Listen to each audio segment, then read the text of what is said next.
अगल द्वार को छाड़ के गयो तुहारो द्वार, बाएं गए की लाज अस गोविंद दास तुहार। गुरु प्यारी साध संगत जीओ, वाहिगुरु जी का खालसा, वाहिगुरु जी की फतेह। अज दी कथा का जो विषय है, जो अज चल रहा है संसार भर दे विच, कोरोना वायरस।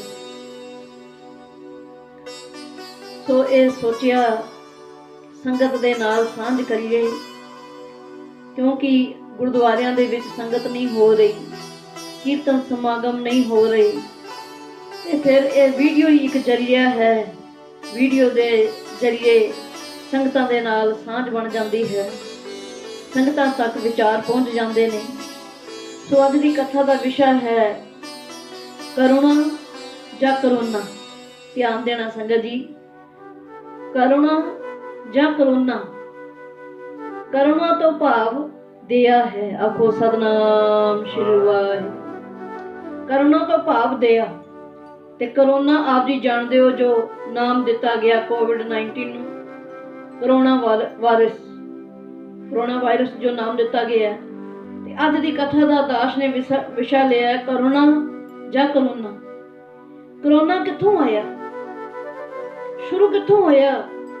सोच के देखो, जिस कंट्री दे विचों एक कोरोना वायरस शुरू होया, उत्थे करुणा नहीं सी। आखो सतनाम श्री वाहिगुरू। उत्थे करुणा नाम दी कोई चीज नहीं। करुणा तो भाव दया। कहंदे जिहड़ा कोरोना आया है, ये चाइना देश तो आया, उत्थे वायरस फैलिया और दसिया जाता कि इसका कारण जो मुੱਢ पिछे मांस खाण दा, उत्थे दे लोग जिंदे जानवर ही खाई जाते ने। आखो सतनाम श्री वाहिगुरू। जिंदे जानवरां नूं खाना वही खा सकदा जिथे दया नाम दी कोई चीज ना होवे, जिथे करुणा नहीं है, दया नहीं है। जिंदे जानवरां नूं खाना, मांस खाण दा इन्ना शौक, ओहदे जानवर खाने, चाहे वो पका के खाण, चाहे कच्चा मांस खाण, ये उत्थे ही हो सकदा जिथे करुणा नाम दी कोई चीज नहीं। और मैनूं कईयां ने दस्सिया, कहंदे हाँ जी वीर जी, कहंदे चाइना दे विच दया नाम दी कोई चीज नहीं, उत्थे जिंदे जानवर खाधे जाते ने। उन्हां जानवरां दे विचों वो वायरस किसी इंसान दे अंदर आया ते वो वायरस अज सारे संसार दे अंदर फैल गया। और अज पूरे विश्व दे विच ऑल वर्ल्ड कह सकते हैं कि ये महामारी का करोप वरत रहा है। संगत जी, सोचण वाली गल है, जिथे करुणा नहीं, जिथे दया नहीं, उत्थे फिर कोरोना वर्गे वायरस ही पैदा होंदे ने। आखो सतनाम। उत्थे कोरोना वर्गे वायरस महामारी आउणगियां, क्योंकि उत्थे कोई दया नहीं। और संगत जी ध्यान देना, जिथे दया नहीं ना हुंदी, उत्थे कोई धर्म नहीं हुंदा। जिथे दया नहीं, उत्थे कोई धर्म नहीं हुंदा, ते जिथे धर्म नहीं, उत्थे कोई रब दी होंद नहीं मन्नी जाती। आखो सतनाम। और मैनूं कईयां ने दस्सिया, कहंदे चाइना दे विच रब दी होंद नूं मन्निया नहीं जाता। मैं कहा किवें मन्निया जाएगा? रब दी होंद उत्थे मन्नी जाती जिथे कोई धर्म नूं पालण वाला होवे। जिथे दया ही नहीं, उत्थे धर्म नहीं हो सकदा।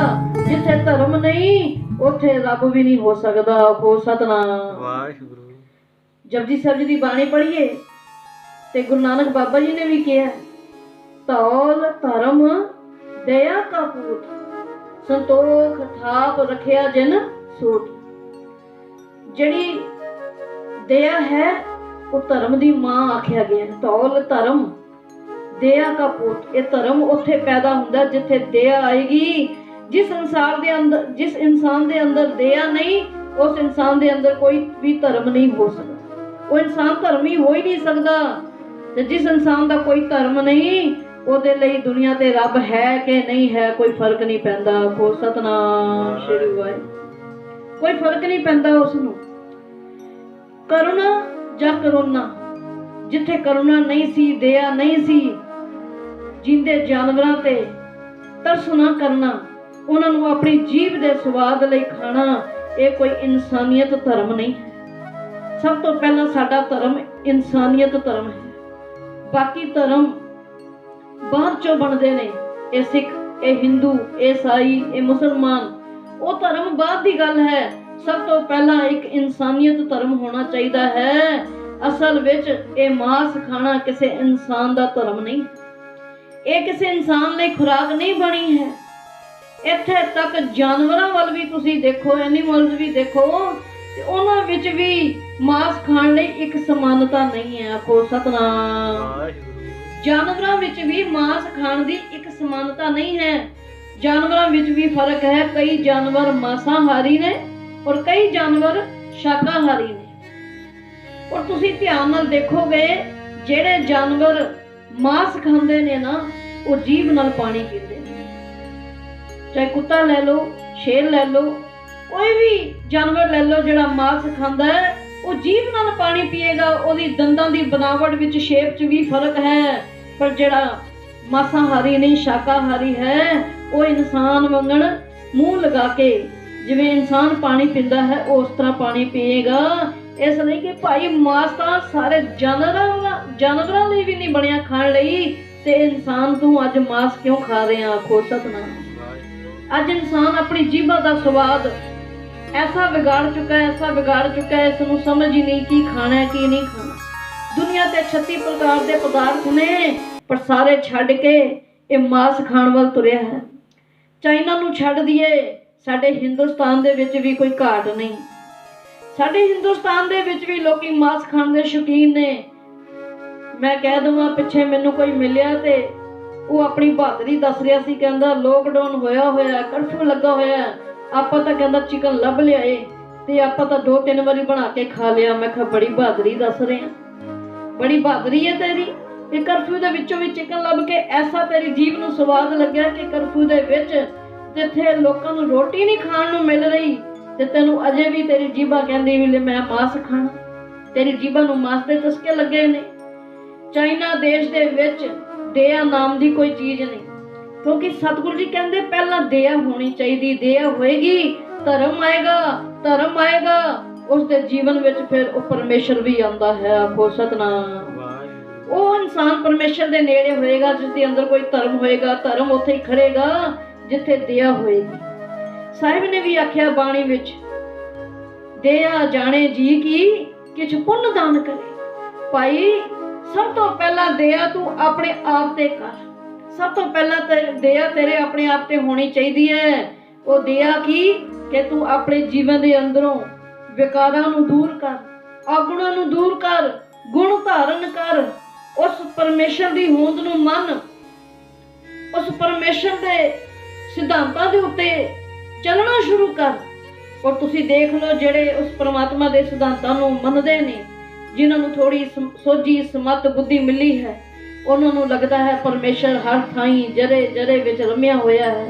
जै जै पेखो तह हजूर, दूर कदू न जाई, रब रिया सरबतर में मन सदा दिया। वो कहंदे परमेश्वर हर कण कण च रमिया होया है। पर जेड़े उस दे सिद्धांतां ते नहीं चल रहे, जिन्हां दे अंदर दया नहीं है ना, वो कोई धर्म नहीं कमा सकते। साहिब ने आख्या तू पहला अपने आप ते दया कर, फिर दूजे इंसानां ते दया कर, लोड़वंद दीन दुखी दी सेवा करया कर। जिथे किसी दी कोई मदद कर सकदा मदद कर। गुरबाणी पढ़ो ते तुहानूं पता लगेगा गुरु महाराज ने दया नूं किन्ना महत्वपूर्ण दस्सिया। इत्थे तक कह दिता कि कोई 68 तीर्थां दे इशनान कर आवे, 68 तीर्थां दे इशनान कर आवे, ते दूसरे पासे कोई जियां ते दया करनी सिख जावे।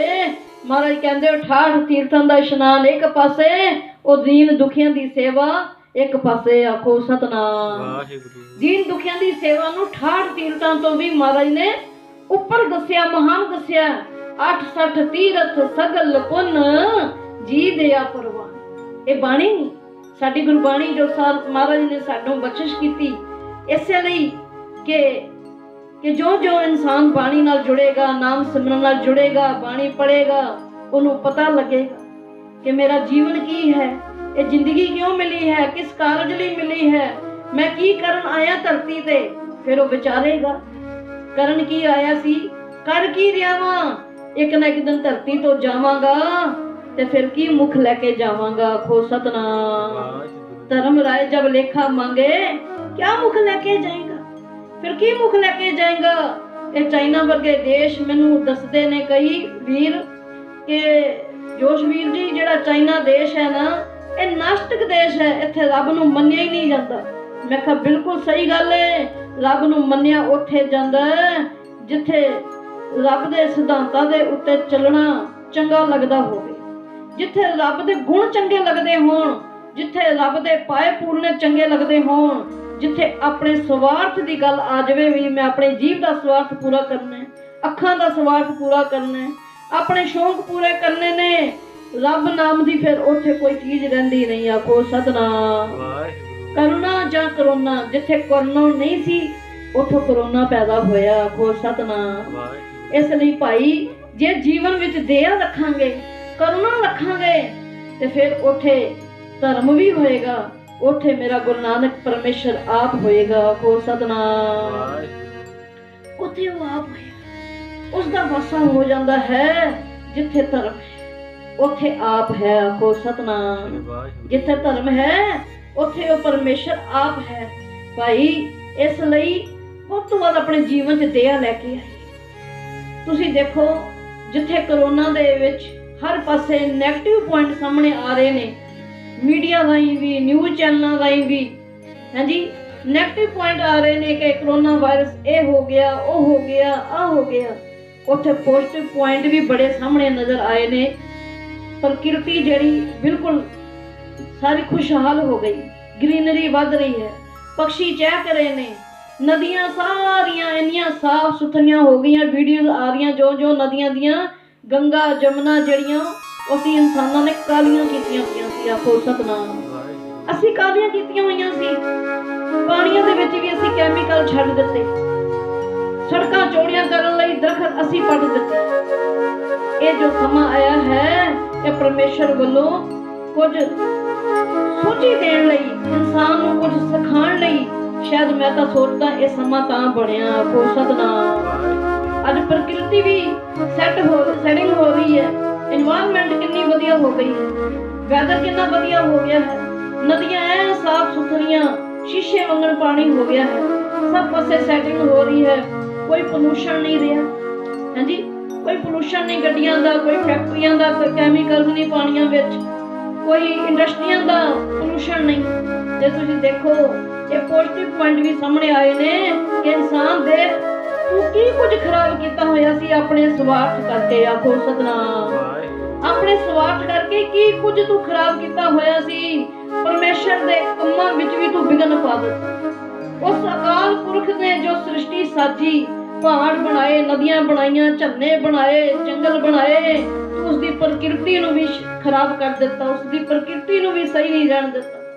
ते फिर इस लई फिर कोरोना वर्गे वायरस तो आने ही नहीं। आखो सतनाम। तो भाई अज दी कथा का जो विषय सी करुणा जां करोना। जिथे करुणा होएगी ना उथे कोरोना नहीं रह सकता। जिथे करुणा आ गई उथे कोरोना नहीं टिक सकता। गुरु प्यारिओ गुरबाणी विचों आपां पढ़दे हां, हे रब हे सस हे करुणा निध, हे रब हे सस हे करुणा निध, मेरी अबै बेनती सुन लीजिए। वो परमात्मा नूं करुणा निध किया जाता है, दयावान किया जाता है, और इंसान वही जिहड़ा उस परमेश्वर वर्गा हो जावे। आखो सतनाम। वो परमेश्वर चाहता है कि तेनू मैं धरती ते अपना अंश बना के भेजिया सी। अपना अंश कहो जी, ये राम की अंश, असी राम दी अंश, उस परमेश्वर दी अंश, सानू उसने धरती ते अपना अंश बना के भेजिया कि जिस तरह का परमात्मा है, जिस तरह के गुण परमेश्वर दे ने, ए इंसान तू उस परमेश्वर दी अंश है। एक ना एक दिन तू उस परमेश्वर में जाके अभेद हो जाना है। इसलिए तेरे अंदर भी वही गुण चाहिए ने जो उस प्रभु परमेश्वर दे ने। आखो सतनाम। हर जन ऐसा चाहिए जैसा हर ही होए, तो वो तां ही होएगा जे असी उस परमेश्वर के सिद्धांतां नूं समझांगे, ਉਹਨਾਂ ਪੂਰਨਿਆਂ ਤੇ ਚੱਲਣ ਦੀ ਕੋਸ਼ਿਸ਼ ਕਰਾਂਗੇ ਤੇ ਆਪਣੇ ਜੀਵਨ ਨੂੰ ਸਫਲਾ ਬਣਾਵਾਂਗੇ। ਖਾਲੀ ਆਪਣੀ ਰਸਨਾ ਦਾ, ਅੱਖਾਂ ਦਾ ਸਵਾਦ, ਆਪਣੇ ਜੀਵਨ ਦੇ ਮਨੋਰਥ ਪੂਰੇ ਕਰਨ ਲਈ ਤੇ ਅਸੀਂ ਦੂਜਿਆਂ ਤੇ ਜਿਹੜਾ ਨੁਕਸਾਨ ਨਹੀਂ ਕਰਾਂਗੇ, ਕਿਸੇ ਦਾ ਨੁਕਸਾਨ ਨਹੀਂ ਕਰ ਸਕਦੇ ਕਿ ਜੇ ਆਪਣਾ ਸਵਾਰਥ ਅੱਗੇ ਰੱਖਾਂਗੇ ਤੇ ਫਿਰ ਕਦੀ ਕਿਸੇ ਦਾ ਨੁਕਸਾਨ ਕਰਾਂਗੇ, ਕਦੀ ਕਿਸੇ ਦਾ ਨੁਕਸਾਨ ਕਰਾਂਗੇ। ਤੁਸੀਂ ਦੇਖੋ ਹਰ ਪਾਸੇ ਬੁਰਾਈਆਂ ਹੀ ਬੁਰਾਈਆਂ ਨਜ਼ਰ ਆ ਰਹੀਆਂ ਸੀ। ਲੁੱਟਾਂ ਹੋ ਗਈਆਂ, ਖੋਹਾਂ ਹੋ ਗਈਆਂ, ਠੱਗੀ ਹੋ ਗਈ। ਪਰ ਉਹ ਬੁਰਾਈਆਂ ਦੇ ਨਾਲ ਜਦੋਂ ਹੁਣ ਕਰੋਨਾ ਵਾਇਰਸ ਆਇਆ ਤੇ ਪੋਜ਼ਿਟਿਵ ਪੁਆਇੰਟ ਇਹ ਵੀ ਸਾਹਮਣੇ ਆਇਆ ਭਾਈ, ਸੰਸਾਰ ਦੇ ਵਿੱਚ ਖਾਲੀ ਬੁਰਾਈਆਂ ਵਾਲੇ ਹੀ ਨਹੀਂ, ਉਸ ਰਾਮ ਦੀ ਅੰਸ਼ ਵਾਲੇ ਵੀ ਇਸ ਸੰਸਾਰ ਦੇ ਵਿੱਚ ਨੇ। ਅੱਜ ਚੰਗਿਆਈਆਂ ਵੀ ਨਜ਼ਰ ਆ ਰਹੀਆਂ। ਆਖੋ ਸਤਨਾਮ। ਅੱਜ ਥਾਂ ਥਾਂ ਤੇ ਲੰਗਰ ਪਕਾ ਕੇ ਵੰਡੇ ਜਾ ਰਹੇ ਨੇ, ਰਾਸ਼ਨ ਵੰਡੇ ਜਾ ਰਹੇ ਨੇ, ਦੀਨ ਦੁਖੀਆਂ ਦੀ ਸੇਵਾ ਹੋ ਰਹੀ ਹੈ। ਸੋ ਗੁਰੂ ਪਿਆਰਿਓ, ਇੰਨੀਆਂ ਬੇਨਤੀਆਂ ਕਿ ਅਸੀਂ ਆਪਣੇ ਜੀਵਨ 'ਚ ਸਭ ਤੋਂ ਪਹਿਲਾਂ ਦਇਆ ਲੈ ਕੇ ਆਈਏ। ਕਰੋਨਾ ਕਿੱਥੋਂ ਆਇਆ? ਜਿਸ ਕੰਟਰੀ ਦੇ ਵਿੱਚ ਦਇਆ ਨਾਂ ਦੀ ਕੋਈ ਚੀਜ਼ ਹੀ ਨਹੀਂ ਸੀ। ਜਾਨਵਰਾਂ ਤੇ ਦਇਆ ਕਰਨੀ ਦੂਰ ਦੀ ਗੱਲ, ਇਨਸਾਨਾਂ ਤੇ ਵੀ ਦਇਆ ਨਹੀਂ ਅੱਜ ਇਨਸਾਨ ਕਰ ਰਿਹਾ। ਤੇ ਜੇ ਮਹਾਰਾਜ ਕਹਿੰਦੇ ਦਇਆ ਜਾਣੇ ਜੀ ਕੀ ਕਿਛ ਪੁੰਨ ਦਾਨ ਕਰੇ, ਤੂੰ ਭਾਈ ਜੀਆਂ ਤੇ ਵੀ ਦਇਆ ਕਰਨੀ ਹੈ, ਇਨਸਾਨਾਂ ਤੇ ਵੀ ਦਇਆ ਰੱਖਣੀ ਹੈ, ਆਪਣੇ ਤੇ ਵੀ ਦਇਆ ਕਰਨੀ ਹੈ। ਜੇ ਤੇਰੇ ਅੰਦਰ ਕਰੁਣਾ ਹੋਏਗੀ ਤੇ ਕਦੀ ਵੀ ਕਰੋਨਾ ਨਹੀਂ ਤੈਨੂੰ ਕੁਝ ਕਹਿ ਸਕਦਾ, ਤੇਰੇ ਤੇ ਕਰੋਨਾ ਦਾ ਕੋਈ ਪ੍ਰਭਾਵ ਨਹੀਂ ਚੱਲ ਸਕਦਾ। ਸੋ ਆਓ ਅਖੀਰ ਤੇ ਆਪਾਂ ਸਾਰੇ ਬਾਣੀ ਰੂਪ 'ਚ ਬੇਨਤੀਆਂ ਕਰੀਏ, ਅਰਦਾਸ ਕਰੀਏ। ਗੁਰੂ ਮਹਾਰਾਜ ਜੀ, ਤੁਸੀਂ ਦਿਆਲੂ ਪਿਤਾ ਹੋ, ਦਇਆਵਾਨ ਸਤਿਗੁਰੂ ਹੋ, ਤੁਸੀਂ ਕਿਰਪਾ ਕਰੋ ਤੇ ਇੱਕ ਛਿਨ ਦੀ ਨਜ਼ਰ ਦੇ ਨਾਲ ਸਾਰੇ ਸੰਸਾਰ ਤੇ ਠੰਡਕ ਵਰਤ ਸਕਦੀ ਹੈ। ਤੁਸੀਂ ਇਹ ਕਰੋਨਾ ਰੂਪੀ ਮਹਾਮਾਰੀ ਛੂ ਮੰਤਰ ਕਰ ਸਕਦੇ ਹੋ। ਸੋ ਆਓ ਸਾਰੇ ਪੰਕਤੀਆਂ ਪੜ੍ਹੀਏ ਤੇ ਫਿਰ ਉਸ ਤੋਂ ਬਾਅਦ ਆਪਾਂ ਸਮਾਪਤੀ ਕਰਾਂਗੇ ਜੀ। ਇਹ ਪ੍ਰਾਣਨਾਥ ਗੋਬਿੰਦ ਕਿਰਪਾ ਨਿਦਾਨ ਜਗਤ ਗੁਰੂ, हे संसार ताप हरण करुणा मैं सब दुख हरो। हे संसार ताप हरण करुणा मैं सब दुख हरो। हे शरण जोग दयाल है, हे शरण जोग दयाल है, दीनानाथ मया करो, दीनानाथ मया करो। हे संसार ताप हरण करुणा मैं सब दुख हरण। तुसी करना पता दयावान हो सतगुरु जी, अपने जियां ते दया करो। ये सृष्टि तेरी साजी हुई है, ये जगत तेरा रचिया होया है। अज इस जगत नूं लोड़ है तेरी, बाह पकड़ो सतगुरु जी। सभे जी संभाल अपनी मेहर कर, अन्न पानी मुची उपाए, दुख दालद पन्नत। अज कोई रखिया कर सकदा है? अज जे सानू कोई शरण है जिहड़ी बचा सकती है, वो सतगुरु जी तेरी शरण है। बाबा नानक जी वो तुहाडी शरण है। हे शरण जोग दयाल है, दीनानाथ मया करो, दीनानाथ मया करो। इन्नियां बेनतियां प्रवान कर लैणियां, भुल्लां बख्श लैणियां। थल्ले कमेंट बॉक्स दे विच आप जी अपनियां सीसां बख्शिश कर देणियां। फतेह बुलाओ जी। वाहिगुरू जी का खालसा, वाहिगुरू जी की फतेह।